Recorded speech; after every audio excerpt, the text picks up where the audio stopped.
نحمده ونصلي على رسوله الكريم أما بعد فأعوذ بالله من الشيطان الرجيم بسم الله الرحمن الرحيم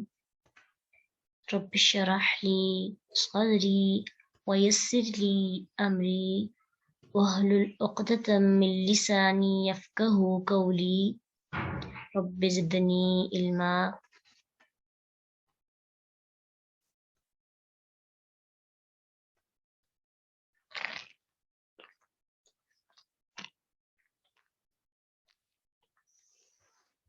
ون 102 سے وَكَذَلِكَ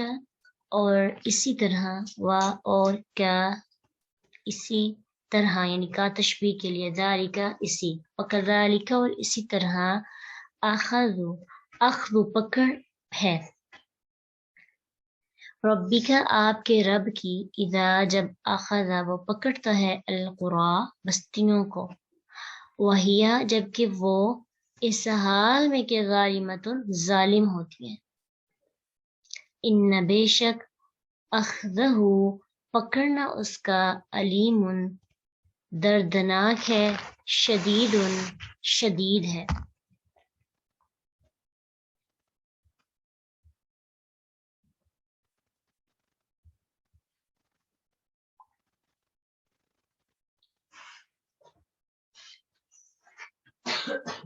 اللہ سبحانہ تعالیٰ نے موسیٰ علیہ السلام کے بارے میں اور پیچھے جتنے بھی انبیاء گزرے ان کی ڈیٹیل بتائی اور ان پہ آنے والے عذابوں کا ذکر کیا تو یہاں پہ اب بتائی جا رہی ہے حقیقت کہ اللہ کسی بھی قوم کو کیوں پکڑتے ہیں اخذہ کا مطلب ہوتا ہے اچانک جلدی سے پکڑ لینا جیسے موت کسی کو آ کے دبوچ لیتی ہے نا اسی طرح عذاب آگے دبوچ لیتا ہے اس سے پہلے کوئی وارننگ نہیں دی جاتی یعنی کہ عذاب آ رہا ہے اپنے اپنے گھروں میں گھس جاؤ اچانک سے عذاب آتا ہے اور ان کو پتا ہوتا ہے کہ پھر جب عذاب آتا ہے تبھی ان کو پتا چلتا ہے کہ ہم پہ آفت آ گئی ہے ان کو سنبھلنے کا موقع ہی نہیں دیا جاتا تو پکڑ کسی بھی قوم کی کیوں ہوتی ہے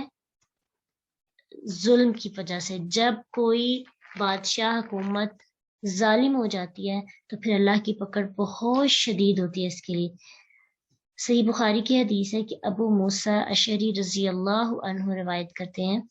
کہ نبی صلی اللہ علیہ وسلم نے فرمایا اللہ تعالیٰ ظالم کو ڈیل دیتا ہے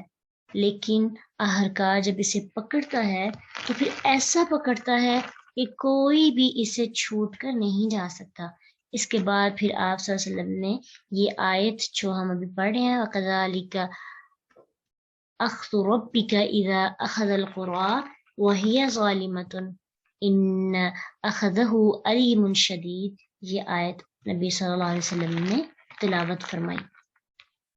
تو یہ آیت صرف اس دور کے انبیاء کی اقوام کے لیے نہیں ہے بلکہ آنے والے دور میں جتنے بھی لوگ ظلم کرتے ہیں خواہ وہ بادشاہ ہیں یا وہ کوئی انسان کسی انسان پہ ظلم کرتا ہے یا کوئی بھی مخلوق ہے جو کسی پر ظلم کرتی ہے تو اس کا نتیجہ یہی ہوتا ہے کہ اللہ اس کو ڈیل دیتے ہیں اور پھر اس کے بعد اس کی شدید پکڑ ہوتی ہے سلف کہتے تھے کہ سلف میں سے کسی نے کہا کہ کفر کے ساتھ سلطنت قائم رہ سکتی ہے لیکن ظلم کے ساتھ نہیں ظالم کی پکڑ پھر ہو جاتی ہے دنیا کے اندر یہ شدید پکڑ ہوتی ہے تو اس سے ہمیں کچھ چیزوں کا پتہ چلتا ہے کہ کوئی ایک انسان کسی دوسرے پر ظلم اگر کر رہا ہے تو پھر اس کی مدت بہت کم ہوتی ہے پھر اس کی جب پکڑ آتی ہے تو اس کے سارے جو سلطنت ہے حکومت ہے ساری ختم ہو جاتی ہے اور اس کی رسپیکٹ نہیں رہتی اس دنیا کے اندر اور جو چیزیں اللہ نے اسے عطا کی ہوتی ہیں واپس لے لی جاتی ہیں وہ دنیا کے اندر ہی برباد ہو جاتا ہے ان فی ذلک لآیۃ لمن خاف عذاب الآخرہ ان تمام واقعات میں آیات میں عبرت ہے نشانی ہے لیکن کس کے لیے ان سب کو پڑھنے والے کون سے لوگ ہیں جو اس سے لرن کرتے ہیں اور تدبر کرتے ہیں اور اپنے لیے عبرت حاصل کرتے ہیں لمن خاف عذاب الآخرہ، جو آخرت کے عذاب سے ڈرتے ہیں، جن کو اللہ کا خوف ہوتا ہے، جن کو آخرت کی فکر ہوتی ہے، جن کی فکر صرف دنیا نہیں ہوتی، جنہیں یہ پتا ہوتا ہے کہ ہم نے اللہ کے سامنے جانا ہے، اللہ کو حساب کتاب دینا ہے، آخرت پر ایمان ہوتا ہے، تو تمام واقعات کوئی نہ کوئی بات ان کو ضرور سکھا کے جاتے ہیں۔ پھر وہ یہ نہیں کہتے کہ یہ جو عذاب آ رہے ہیں یہ کسی موسم کی وجہ سے نہیں، یا پھر تغیرات ہوتے رہتے ہیں اس وجہ سے نہیں ہے، ان کو سمجھ آ جاتی ہے کہ اللہ کا انصاف بول رہا ہے۔ اب جیسے زلزلے آتے ہیں تو ہم کچھ لوگ ہم میں سے ایسے ہیں فوراً جن کا ذہن جاتا ہے کہ اللہ نے ہمیں یہ ہلایا ہے، سزا دی ہے تاکہ ہم بڑے ہلائے جانے والے دن سے ڈر جائے۔ پھر کچھ لوگ توبہ کرتے ہیں، توبہ کر کے اللہ کی طرف بڑھتے ہیں، ان کے دل میں ایمان بڑھ جاتا ہے۔ لمن خاف عذاب الآخرہ، ارد گرد اموات ہوتی ہیں، کوئی آپ کے گھر میں فوت ہو جاتا ہے تو اس سے عبرت کون حاصل کرتا ہے؟ جس کا آخرت پہ یقین ہوتا ہے، جو اللہ تعالیٰ کے سامنے کھڑے ہونے سے ڈرتا ہے، جس کو آخرت کے عذاب سے ڈر بھی ہے، یقین بھی ہے۔ تو کتنے واقعات ہوتے ہیں، کسی کی ڈیتھ ہو جاتی ہے، کوئی ایکسیڈنٹ ہو جاتا ہے، پوری امت پر کوئی نہ کوئی چھوٹا موٹا عذاب آتا ہے، کبھی طوفان کی صورت میں اور کبھی زلزلے کی صورت میں، پھر بجلی کڑکتی ہے۔ تو یہ جو چھوٹی چھوٹی آفتیں آتی ہیں نا، تو انسان کو یاد آنا چاہیے کہ پہلی قوموں پر یہ آفتیں شدت کی آئی تھی۔ مثلاً کبھی کبھار ہواؤں میں آوازیں آتی ہیں نا، تو ان آوازوں میں کتنا خوف ہوتا ہے۔ جیسے درخت ہوتے ہیں، درخت آپس میں ہواؤں سے ہلتے ہیں، اور پہلے زمانے میں جب اتنے مکانات نہیں ہوتے تھے تو بڑی بری بری آوازیں، ایسے جیسے دل نکال دینے والی آوازیں آتی تھی۔ تو کچھ لوگ تو ان کو بس ایسے ہی اگنور کرتے ہیں، یا پھر بے سکونی اور بے چینی کی وجہ ان کی درختوں کے ہلنے کو اور بجلی کی کڑک کو دیتے ہیں، لیکن کچھ لوگ اس میں سے لرن کرتے ہیں کہ اللہ مجھے اس سے کچھ سکھا رہا ہے۔ تو چیک یہ کرنا ہے کہ ہم کس طرح کے لوگوں میں شامل ہیں۔ وہ لوگ جو اگنور کر دیتے ہیں، یا جو صرف موسموں کو ہی بس دیکھتے رہتے ہیں کہ موسمیاتی تبدیلی کی وجہ سے ایسے ہو رہا ہے، یا ہم ان میں سے ہیں جو عبرت حاصل کرتے ہیں، جو سٹوریز پڑھ کے، قصے پڑھ کے اللہ کے سامنے کھڑے ہونے سے ڈر جاتے ہیں۔ کیسے لوگوں میں ہمارا شمار ہے؟ سوچئے، کیا ہمیں آخرت کی فکر ہے؟ کیا اللہ سبحانہ تعالیٰ کا ڈر اور اللہ کی محبت ہے ہمارے دل میں؟ وہ دن کیسا ہوگا؟ ذالک یوم مجموع، وہ دن جمع کیے جائیں گے سب کے سب لوگ۔ ویسا دن ہوگا کہ ہر چیز لہ الناس، اس کے لیے لوگ، تمام کے تمام لوگ اللہ کے سامنے جمع ہو جائیں گے۔ وَذَلِكَ يَوْمٌ مَشْهُودٌ، اور وہ یہ دن ہے کہ جس میں حاضری ہوگی۔ یہ وہ والی حاضری نہیں ہے کہ جن جو انسانوں کے اندر حاضر ہو جاتے ہیں، اور یہ دن حاضری کا ہے، سب لوگ حاضر ہو جائیں گے۔ اور اس سے ایک مطلب تو یہ لیا گیا ہے، کوئی چھپ نہیں سکے گا، کوئی بھی نہیں چھپ سکے گا اللہ سے۔ اور یہ بھی مطلب ہے کہ اس دن ہر نیکی یا بدی کی شہادت موجود ہوگی۔ اللہ سبحانہ تعالیٰ انسان کے اس دن اگلے پچھلے چھپے ظاہر ہر گناہ کو حاضر کریں گے، اور اس سے یہ بھی مراد ہے کہ اس دن پہلے پچھلے انسان اور جن سب حاضر ہوں گے، فرشتے بھی حاضر ہوں گے، اور خود نبی اللہ سبحانہ تعالیٰ بھی تشریف لائیں گے۔ وَجَاءَ رَبُّكَ وَالْمَلَكُ صَفًّا صَفًّا، اور تیرا رب آئے گا اور فرشتے صف در صف اس کے پیچھے آئیں گے، صف در صف ہوں گے، صفیں باندھی ہوں گی فرشتوں نے۔ وَجَاءَ رَبُّكَ وَالْمَلَكُ صَفًّا صَفًّا۔ امیجن کریں، کبھی ایسا ہوتا ہے نا، ہم سے کبھی غلطی ہو جاتی ہے، پھر فیصلہ ہوتا ہے بڑوں کے اندر، سب کو بلایا جاتا ہے، سب خاندان والے اکٹھے ہو جاتے ہیں، دل کس طرح سے شدید طرح سے دل ہل رہا ہوتا ہے، پتہ نہیں کیا ہوگا، سب کے سامنے انسلٹ ہوگی، اور انسان بہت زیادہ گلٹی فیل کرتا ہے، یا پھر ویسے ہی گھروں کے فیصلے جب بڑی بڑی پنچایت بیٹھتی اس میں ہوتے ہیں تو انسان اس میں بھی اپنے آپ کو کمفرٹیبل فیل نہیں کرتا کہ میرے فیصلے بڑی مجلسوں میں ہونے لگے ہیں، اور کبھی کبھار تو دل چاہتا ہے کہ زمین پھٹ جائے اور اس کے اندر ہم دنس جائیں، ہمارا ذکر جو ہے لوگوں کے درمیان ہونے لگا ہے، یعنی ہم کسی کی حاضری کو اپنے گناہوں پر یہ اپنی انسلٹ پر برداشت نہیں کر پاتے۔ قیامت کے دن اللہ ہوں گے، فرشتے ہوں گے،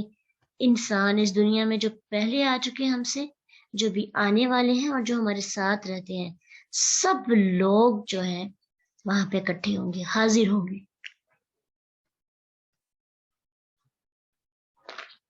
اور ہمارے گناہ بھی ساتھ ساتھ حاضر ہوں گے۔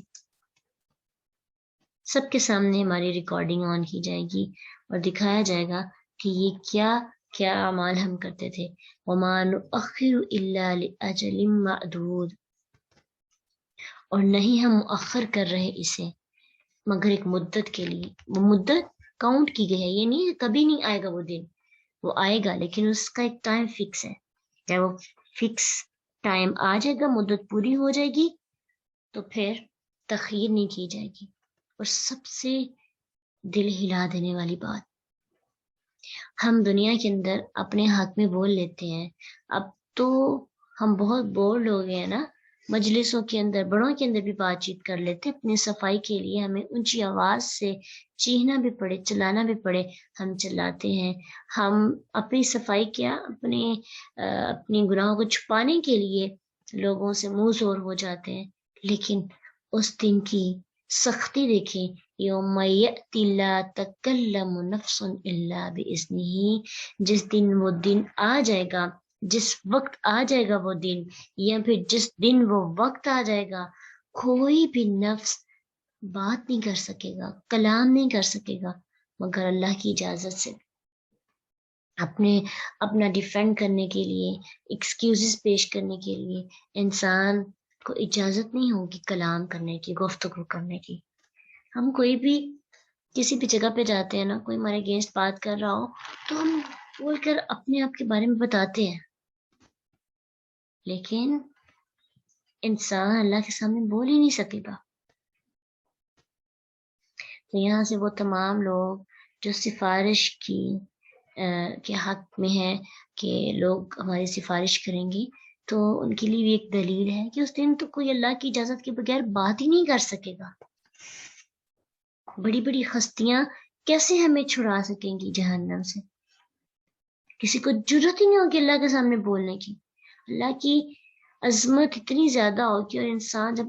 اللہ تعالیٰ سب کے سامنے آئیں گے تو سب ڈر جائیں گے، سجدہ ریزی اختیار کر لیں گے۔ فَمِنْهُمْ شَقِيٌّ، تو ان میں سے جو حاضری ہوں گے نا، لوگ جو حاضر ہوئے ہوں گے ان میں سے کچھ لوگ تو بدبخت ہوں گے۔ شقیٌ سے مراد، اور وہ بندہ بدبخت وہ ہے جس کی ڈیفینیشن کی گئی ہے کہ بدبخت وہ شخص ہے جس کی بدعملی کی وجہ سے اس پر آگ واجب کر دی جاتی ہے۔ ہم نے تو بدبخت اور بدقسمت انسان کی الگ ہی تعریف کی ہوتی ہے، لیکن اللہ کے نزدیک وہ ہے شقی جو جہنم جس کے لیے لکھ لی جاتی ہے، اور سعید، اور کچھ لوگ نیک بخت ہوں گے، کچھ لوگ خوش قسمت ہوں گے۔ وہ کون سے ہوں گے؟ اس کی ڈیفینیشن کیا ہے سعید کی؟ جن کے لیے نیک اعمال کی وجہ سے ان کے لیے جنت ان پر واجب ہو جائے گی۔ تو اس دن تو فیصلہ ہو جائے گا، کوئی اپنی قسمت نہیں بھی بدل سکے گا۔ دنیا کے اندر اپنے اعمال کی وجہ سے انسان اپنی قسمت بدل سکتا ہے، شقی میں بھی آ سکتا ہے، سعید میں سے بھی ہو سکتا ہے، لیکن جب فیصلہ ہو جائے گا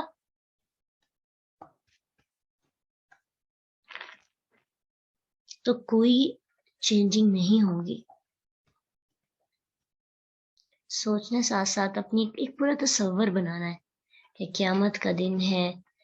اللہ کے فرشتے صف باندھے کھڑے ہیں، ایمان والے لوگ سجدہ ریزی اختیار کیے ہوئے ہیں، اور کچھ لوگ ایسے ہیں جن کو سجدے کی بھی توفیق نہیں ملی، ان کی بیک بالکل سیدھی ہو گئی ہے، وہ بے بس ہو گئے ہیں۔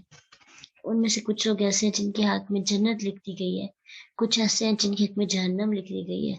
تو اگر خدا نہ خواستہ ہمیں یہ اطلاع دے دی جائے کہ جنت تمہارے حصے میں نہیں ہے، تو ہماری کیا کیفیت ہوگی۔ دنیا میں ہم سوری کر سکتے ہیں، لیکن آخرت کے اندر کسی قسم کی سوری نہیں ہوگی۔ تو دنیا میں اللہ نے ہمیں وقت دیا ہے نا، تو ابھی ہم کیا کر سکتے ہیں، اپنی قسمت، اپنی جو وقت ہے اپنی نیک ہونے میں یا بد ہونے میں، اس کو چینج کر سکتے ہیں۔ چینجنگ دنیا کے اندر ہوگی، آخرت کے اندر کوئی بھی مال تبدیل نہیں ہوگا، صرف حساب ہوگا، یعنی ہم صرف کاؤنٹر پہ ہوں گے۔ ہم ایک مارکیٹ میں جاتے ہیں نا، تو مارکیٹ میں جاتے ہیں، کبھی کوئی چیز پسند کرتے ہیں، کبھی کوئی کرتے ہیں۔ اب تو مال وغیرہ میں جائیں تو خود ہی چیزیں ہم نے اٹھانی ہوتی ہیں، اور ہم اس کو پکڑتے ہیں اور جا کے اس کی کاؤنٹر پہ جا کے اس کو چیک کرواتے ہیں اور ایک رسید لے کے اس کی پیمنٹ کر دیتے ہیں، ٹھیک ہے۔ تو یہ سوچئے، دنیا ایک مارکیٹ ہے، اس مارکیٹ میں ہم آئے ہیں، ہم جو چاہیں لیں، ہر طرح کی چیز موجود ہے۔ نیک عمل کرنا چاہیں تو نیک عمل ہے، برے کرنا چاہیں بد اخلاقی بھی موجود ہے، چغلی بھی موجود ہے، غیبت بھی موجود ہے، چوری بھی موجود ہے، ڈاکہ زنی بھی موجود ہے، طنز و تنقید بھی موجود ہے۔ اسی طرح دوسری سائڈ پہ اخلاق موجود ہے، نفرت کے مقابلے میں محبت موجود ہے، حسد کے مقابلے میں رشک موجود ہے، حسد کے مقابلے میں دعائیں موجود ہیں، پھر اسی طرح کفر کے مقابلے میں ایمان موجود ہے۔ دونوں طرح کی چیزیں ہیں، ایک سب سے گھٹیا ترین اور ایک سب سے اعلیٰ ترین۔ اب ڈپینڈ ہم پہ کرتا ہے نا، ہم نے کس برانڈ کی چیزیں لینی ہیں، کس طرح کا لوگو ہمارے اعمال کے ساتھ لگا ہونا چاہیے، اور پھر جیسے جیسے اعمال ہوں گے، جس برانڈ کی چیز ہوگی، ویسے ویسے قیمتوں میں بھی اضافہ ہوگا، اور پھر ہمیں جب ہم اس کو یوز کریں گے تو اس میں بھی ہمیں فائدہ ہی ہوگا نا۔ تو کاؤنٹر پہ جانے سے پہلے چیزیں واپس ہو سکتی ہیں، جو اس کے بعد جب آپ کی رسید بن جاتی ہے پھر آپ نے پیمنٹ کرنی ہوتی ہے۔ اس سے پہلے کہ ہماری رسیدیں ہمارے ہاتھوں میں تھمائی جائیں، جو لکھی جا رہی ہیں، فرشتے بیٹھے ہیں کاؤنٹنگ کرنے، فرشتے ہمارے CCTV کیمرے ہیں جو کاؤنٹ کر رہے ہیں، لکھ رہے ہیں، کمپیوٹر میں ہمارا ڈیٹا سیو ہو رہا ہے، لیکن اگر ہم چاہیں تو فائنل پرنٹ نکالنے سے پہلے جو پرنٹ آؤٹ رسیدیں ملیں گی ہمارے ہاتھوں کے اندر، کتابیں تھما دی جائیں گی، فَأَمَّا مَنْ أُوتِيَ كِتَابَهُ بِيَمِينِهِ فَسَوْفَ يُحَاسَبُ حِسَابًا يَسِيرًا۔ اور جس کے ہاتھ میں، دائیں ہاتھ میں اس کی رسید دی جائے گی، وہ تو بہت خوش قسمت ہوگا، اس کا حساب آسان ہو جائے گا۔ فَأَمَّا مَنْ أُوتِيَ كِتَابَهُ وَرَاءَ ظَهْرِهِ فَسَوْفَ يَدْعُو ثُبُورًا۔ اور کچھ ایسے بھی لوگ ہوں گے جن کا نام اعمال ان کے پیچھے ہوگا، جن کا نام اعمال ان کے بائیں ہاتھ میں ہوگا، تو بھی پتہ چل جائے گا کہ میرے ساتھ کیا ہونے والا ہے۔ رسیدیں جب دی جائیں گی تب، تو اس سے پہلے کہ ہمیں وہ رسیدیں دی جائیں، وہ ریسپٹ ہمارے ہاتھ میں آئے، وہ پورا کتابچہ ہمیں تھمایا جائے، پوری زندگی کا ویڈیو سامنے آ جائے، وائرل ہو جائے، ہمیں کیا کرنا ہے، چینجنگ کروا لیں، ایڈیٹنگ کروا لیں۔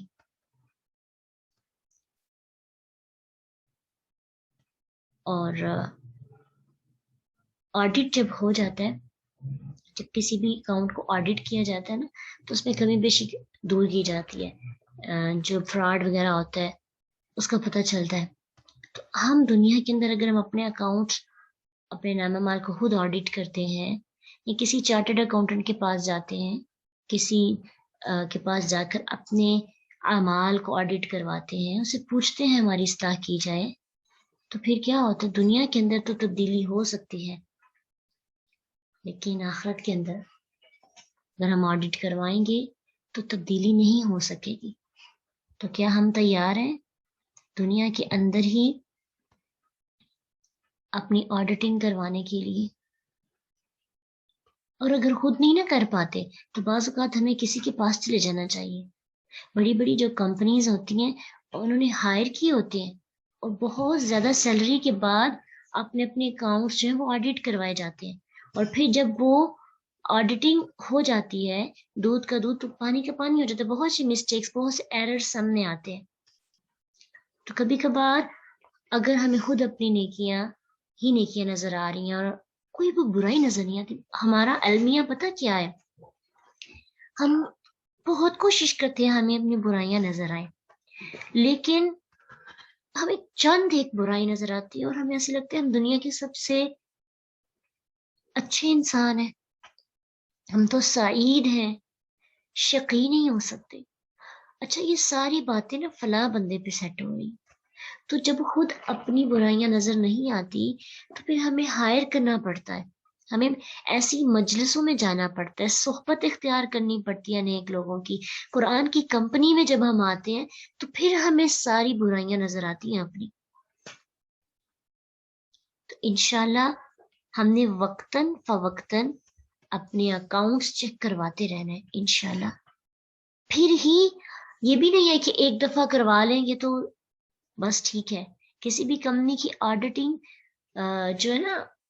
مختلف اس کے ہوتے ہیں، کچھ لوگوں نے اس کو مسلسل رکھے ہوتے ہیں، منتھلی آڈٹ ہوتی ہیں ان کے اکاؤنٹس، کچھ نے 3 منتھس کے بعد آڈیٹنگ کروانی ہوتی ہے، اور کچھ ایسے بھی ہوتے ہیں جو اینول کرواتے ہیں، تو اینول میں زیادہ محنت کرنی پڑتی ہے، پیسے کم لگتے ہیں، یعنی جو کنٹینیوس آڈیٹنگ ہوتی رہتی ہے اس میں زیادہ مشقت کرنی پڑتی ہے، آپ کو منتھلی سیلری پے کرنی ہوتی ہے، لیکن آپ کا ہر ماہ میں جو بھی ایررز ہوتے ہیں وہ ختم ہو جاتے ہیں، پھر آپ کو پتا ہوتا ہے اگلے ماہ کس طرح کام کرنا ہے، پھر جو امپلائیز ہوتے ہیں وہ بھی چپ کرنے ہو جاتے ہیں کہ میں نے آئندہ کے بعد مسٹیک نہیں کرنی، میری تو ہر مہینے غلطی نکل جاتی ہے، میری عزت خراب ہوتی ہے۔ اسی طرح جب ہم بھی منتھلی یعنی جلدی ہی اپنے اعمال کو دیکھتے رہتے ہیں، ہمیں پتہ ہوتا ہے، ہمارے اندر جو نفس ہوتا ہے اسے پتہ ہوتا ہے کہ بار بار غلطیاں اب سامنے آ رہی ہیں، اب تھوڑا اسے اس کا نفس ہمارے کنٹرول میں آ جاتا ہے۔ اس لیے ہمیں کیا کرنا چاہیے، وقتاً فوقتاً اپنے اعمال کا احتساب کرتے رہنا چاہیے۔ نفس کو اسی طرح کنٹرول کیا جا سکتا ہے، صرف ایک ماہ کے اندر یا پھر پورے سال کے اندر کسی ایک سیشن کو اٹینڈ کر لینے سے ہمارے اعمال میں سے ایررز ڈیلیٹ نہیں ہوتے، ہمارے اعمال سے جو فالٹس ہیں وہ ختم نہیں ہوتے ایک دن سے۔ ایک دن کی محفل، ایک دن کی مجلس، ایک دن کا سیشن، ایک دن کا لیکچر ہمیں ٹریک لائن پہ نہیں لے کے آ سکتا۔ سعید بننے کے لیے، نیک بخت بننے کے لیے ہمیں مسلسل محنت کرنی پڑتی ہے،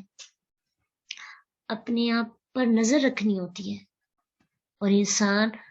اپنے لیے سب سے بڑا چارٹرڈ اکاؤنٹنٹ ہوتا ہے، سب سے بڑا، کیونکہ اس کو سب کچھ نظر آ رہا ہوتا ہے، لوگوں کو تو کچھ بھی نظر نہیں نہ آتا،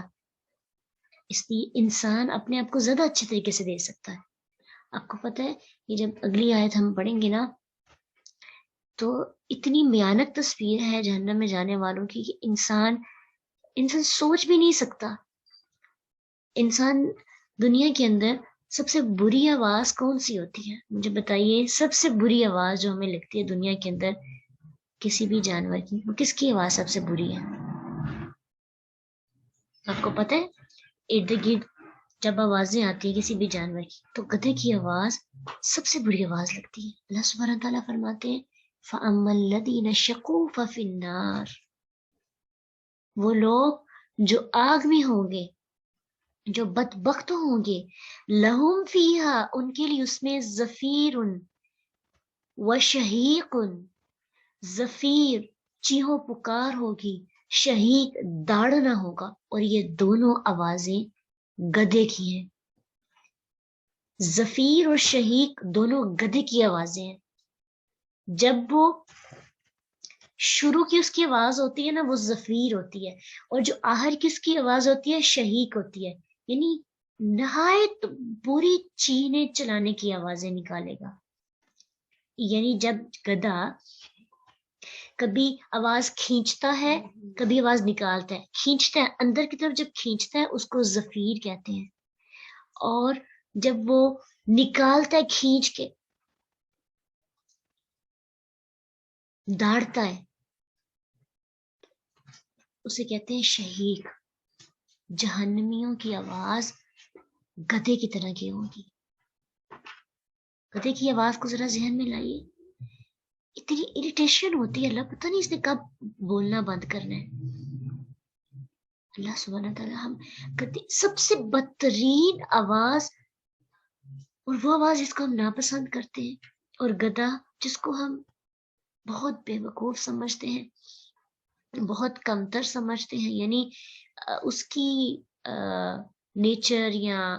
یعنی انسان کو جس کو گدھا کہا جائے کتنا برا فیل ہوتا ہے. ٹھیک ہے, تو جب جہنمی کتنی بے بسی کی حالت ہوگی نا, اتنے پڑھے لکھے لوگ, اتنی مال و دولت رکھنے والے لوگ, ڈگریوں کا بیگ ان کے پاس ہوگا, لیکن گدھے کی طرح ہانک رہے ہوں گے, گدھے کی طرح آوازیں نکال رہے ہوں گے. سوچئے اگر ہم دنیا کے اندر گدھا بنا دیے جائیں یا پھر ہماری آواز گدھے کی طرح کی ہو جائے, کس طرح سے زندگی گزار سکتے ہیں.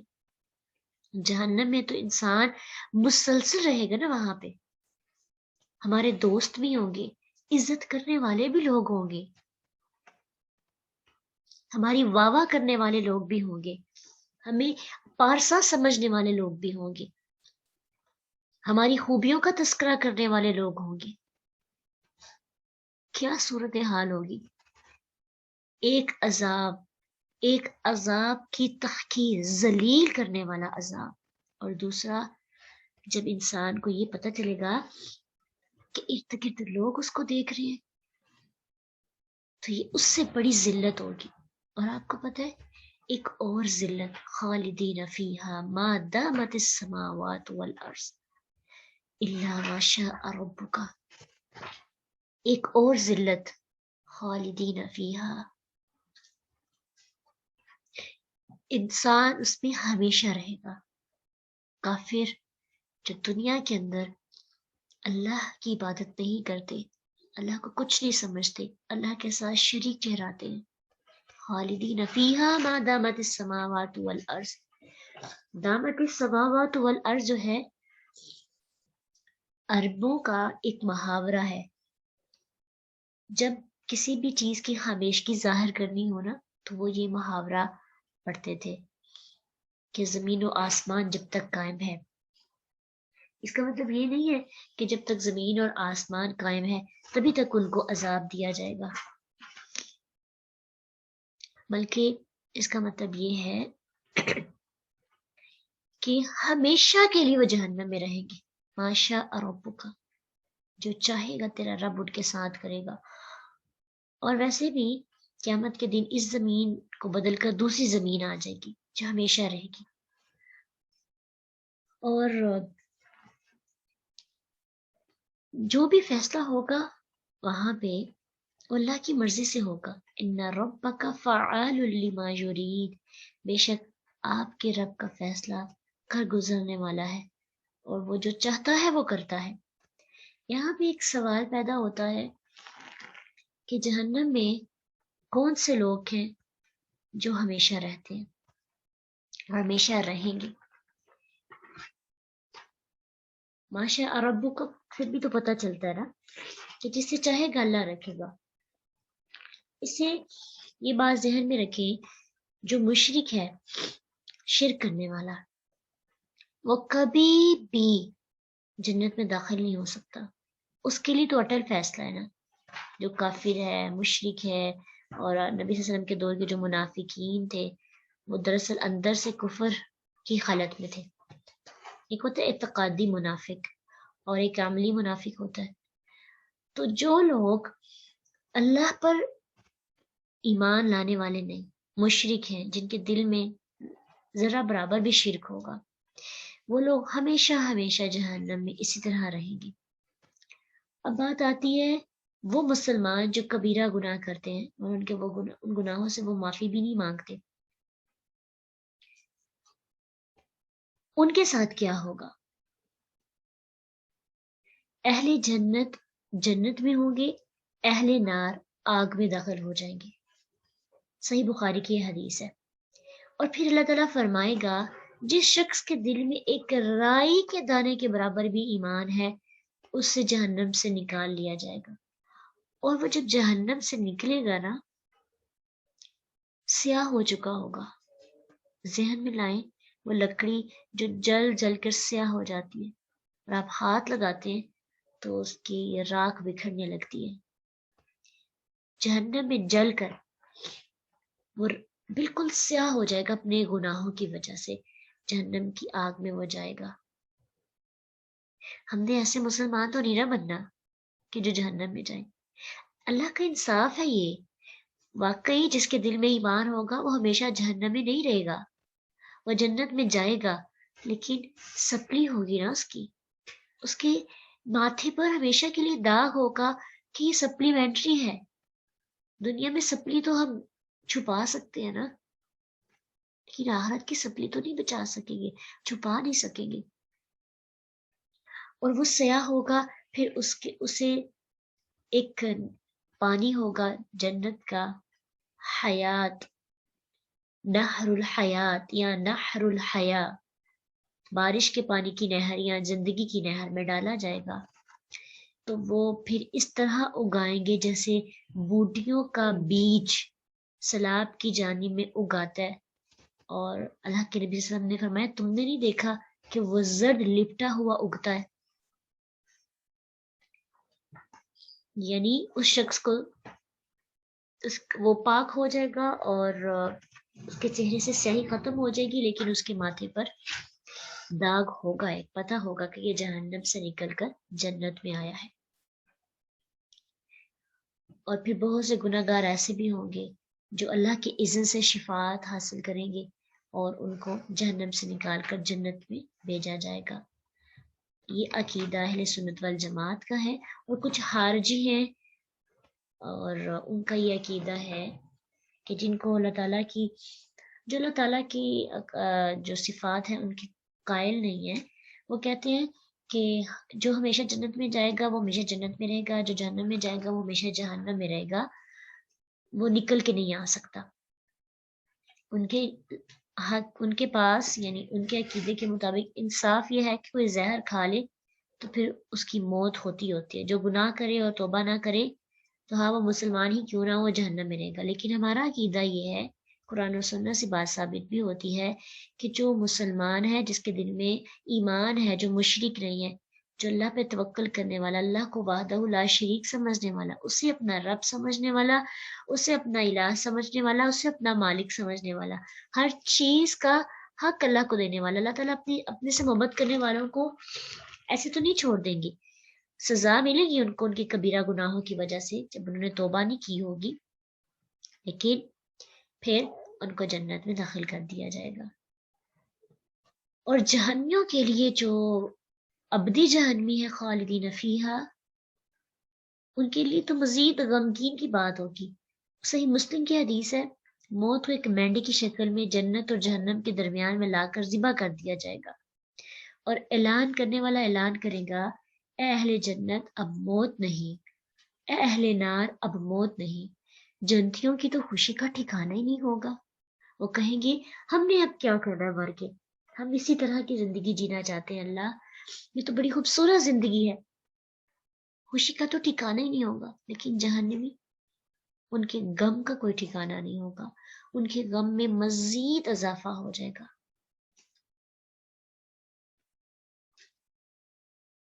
اور وہ ہمیشہ جہنم میں رہیں گے۔ تو کیسے لوگوں میں شامل ہونا؟ 3 طرح کے لوگ ہمارے سامنے آئے ہیں نا،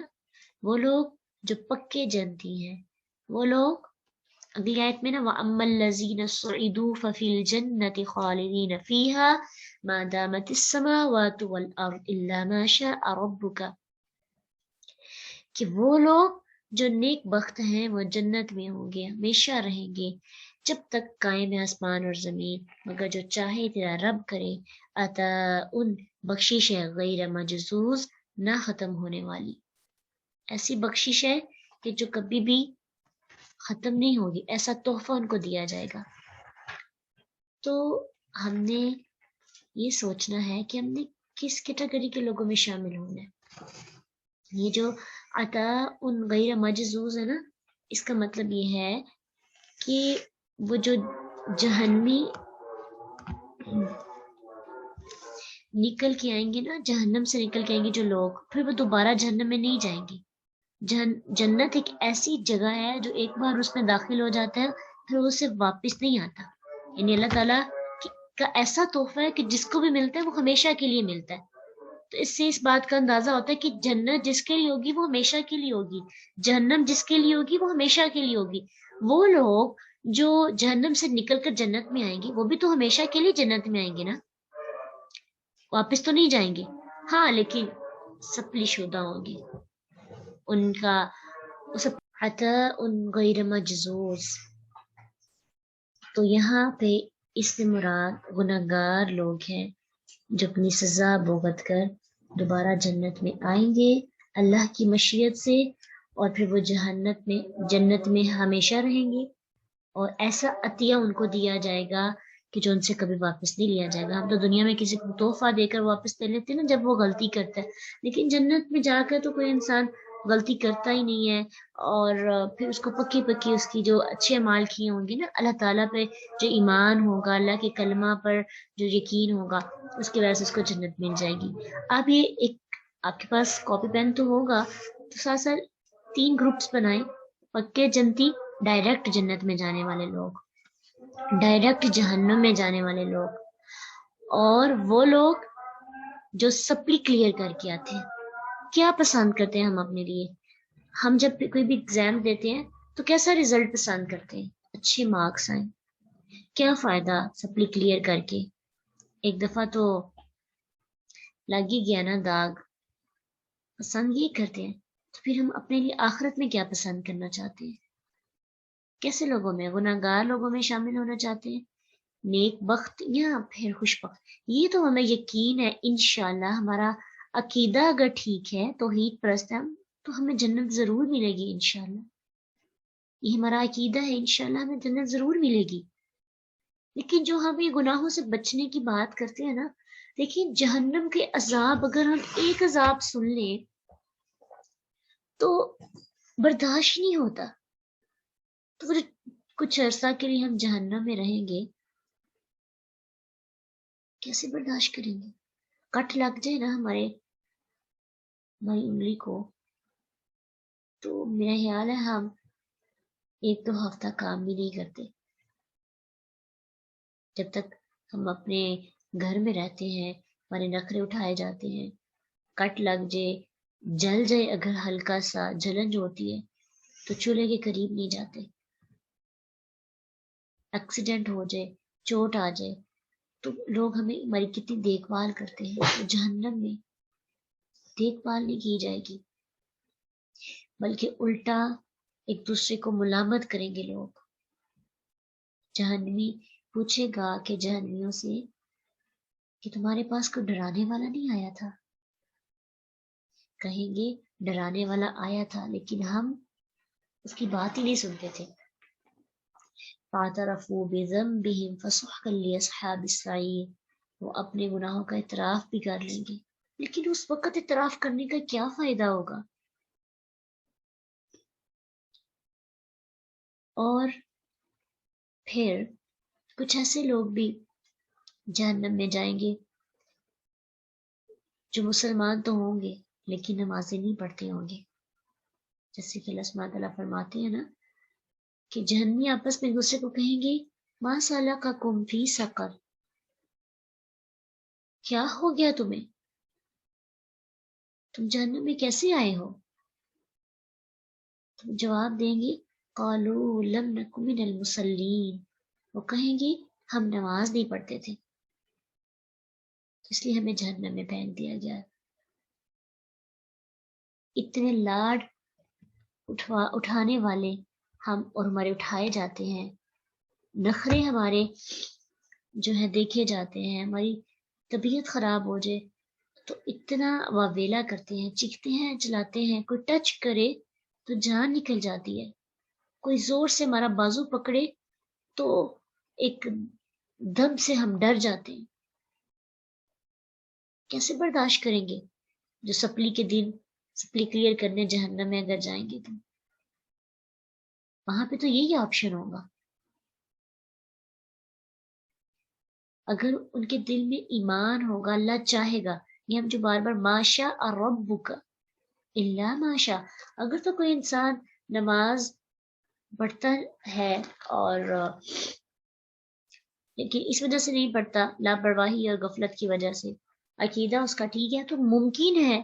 کہ اللہ اس کو معاف کر دے، ممکن ہے، اللہ کے پاس یہ اختیار ہے، اللہ کی مشیت ہے، یعنی رزقی ہے، ٹھیک ہے۔ اور انشاءاللہ ہم نے اپنا پلان یہی کرنا ہے کہ ہم نے ڈائریکٹ جنت میں جانا ہے، اور انشاءاللہ جانا بھی اپنی نمازوں کو ٹھیک کرنا ہے۔ جہنم میں تو کچھ ایسے بھی لوگ ہوں گے، فویل للمصلین الذین هم عن صلاتهم ساہون، نمازی بھی کچھ ہوں گے جو کبھی کبھی نماز پڑھتے ہیں، کبھی چھوڑ دیتے ہیں، ٹھیک ہے۔ تو غیبت چغلی کرنے والے لوگوں کو بھی سزائیں ملیں گی، لوگوں کا حق کھانے والوں کو بھی سزائیں ملیں گی، تو سزا ملنی ہی ملنی ہے، کوئی بھی برا کام کیا اور توبہ نہ کی ہو۔ اس لیے روز جب ہم اٹھتے ہیں، رات کو سوتے وقت اللہ سے توبہ کر لینی چاہیے، اللہ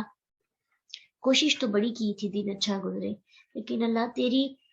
رحمت جب تک ساتھ نہ ہو ہم کچھ نہیں کر سکتے، اپنی رحمت سے ہمیں نیک لوگوں میں شامل کر لے، اللہ ہمیں نیک بخت لوگوں میں شامل کر لے، خوش قسمت لوگوں میں شامل کر لے۔ تیرے نزدیک خوش قسمت وہ نہیں ہے جس کے پاس مال ہے، تیرے نزدیک خوش قسمت وہ نہیں ہے جس کے پاس نیک اور خوبصورت اور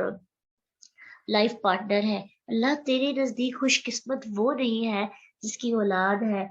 اور فرما بردار بھی ہے، تیرے نزدیک خوش قسمت وہ نہیں ہے جو بہت مقام حاصل کرتا ہے، خوش قسمت تو تیرے نزدیک وہ ہے وفی جنت، جو جنت میں ہے۔ اللہم انی اسألک الجنہ، اللہم انی اسألک الجنہ،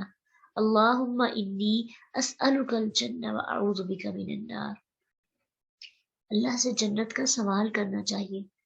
یہ کیونکہ ہم جہنم کو افورڈ نہیں کر سکتے، ہم بہت نازک لوگ ہیں، ہم بڑے نازوں میں پلنے والے لوگ ہیں، ہم سے تکلیفیں برداشت نہیں ہوتی، ہم سے یہ تپش برداشت نہیں ہو سکتی۔ اللہ تو نے ہمیں دنیا میں بھی لاڈوں میں رکھا ہے، اتنے لاڈ اٹھائے تو ہمارے نہرے دیکھتا ہے، اللہ ہمیں تکلیف میں مبتلا نہیں کرتا، ہم دعا مانگتے ہیں ہماری تکلیفیں ختم ہو جاتی ہیں۔ اللہ کیسے جنت میں جہنم میں جائیں گے؟ جنت کو چھوڑ کر ہم ایک لمحہ بھی جہنم میں نہیں جانا چاہتے، ایک لمحہ برداشت نہیں کر سکتے۔ اللہ ہمیں ڈائریکٹ جنت عطا کرنا، ہمیں معاف کر کے لے کے جانا۔ اللہ جب تک توبہ نہ کرے ہم اس دنیا سے نہ جائیں، ہمارا خاتمہ ایمان پہ کرنا۔ یہ جو ایمان پہ خاتمے کی دعا کرتے ہیں یہ بڑی ضروری ہے، پتہ نہیں کس لمحے ہم شرک میں مبتلا ہو جائیں، سوچے ساری زندگی کی نیکیاں ضائع ہو جائیں گی۔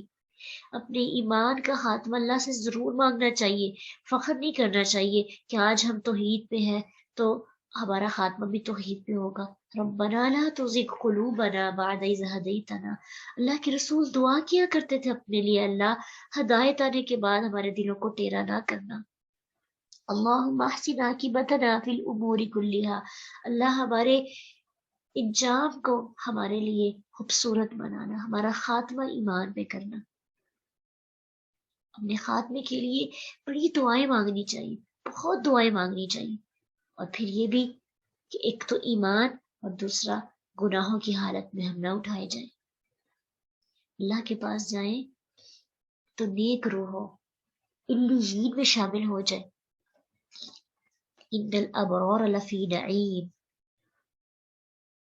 نیک لوگوں کے لیے تو خوشیاں ہی خوشیاں نا، وان الفجار لفی سجین، تو ہم نے جنت میں، علیین میں، نیک روحوں میں شامل ہونے، اصحاب الصالحین میں شامل ہونے، تو محنت کرنی پڑے گی انشاءاللہ،